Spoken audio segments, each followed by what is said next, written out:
એ 6 મહિનાથી ટાઇફોઇડ થઈ ગયો છે. ડોક્ટરે એ કીધું કે ટાઇફોઇડનું કારણ પીવાનું પાણી છે. એ હોસ્ટેલનું પાણી છે. દર મહિને 5 હજારની દવા કરે છે.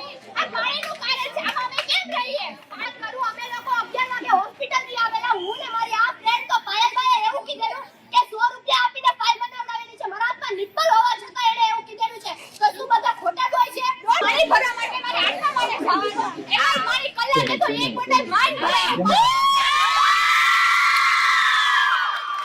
નમસ્કાર. ભાવનગરની સમરસ હોસ્ટેલમાં રહેતી વિદ્યાર્થીઓના ભોજનના ઢોકળામાંથી સિગારેટ, દાળ ભાતમાંથી કીડા મકોડા જેવી તેવી ધોવેલી થાળીઓ, પાણીની તંગી સહિતના અનેક આક્ષેપો સાથે અડધી રાતે વિદ્યાર્થીઓ વિરોધ નોંધાવીને તંત્રને દોડતું કર્યું હતું.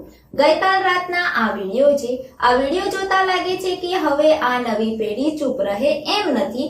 એના સવાલો ઉઠાવીને તેનો હક લઈને રહેશે.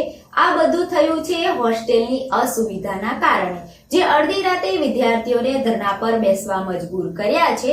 હોસ્ટેલના ભોજનમાં કીડા મકોડા, સિગારેટ, પાણીમાં લીલ જામી જવી છતાં સફાઈ નહીં, ત્યાંથી બીમારી પેદા થવી, આ બધી વિદ્યાર્થીઓ દ્વારા કમ્પ્લેન્ટ કરવામાં આવી છતાં પણ હોસ્ટેલ તરફથી કોઈ ઉકેલ ના આવતા અડધી રાત્રે વિદ્યાર્થીઓ ધરણા પર બેસી ગયા ને તંત્રની નીંદર ઉડાડી દીધી હતી. રાત્રે એસડીએમ, મામલતદાર સહિતના અધિકારીઓને દોડતા કર્યા હતા. હોસ્ટેલના રસોડાની તપાસના વિડીયો અને વિદ્યાર્થીઓની થાળીમાં નીકળેલા કીડા મકોડાના વિડીયો પણ સામે આવ્યા છે. ત્યાંની હોસ્ટેલમાં રહેતી વિદ્યાર્થીનીઓએ શું કહ્યું એ સાંભળીએ. વર્ષથી રહું છું. મને અહીંયા જમવાનો પ્રોબ્લેમ છે.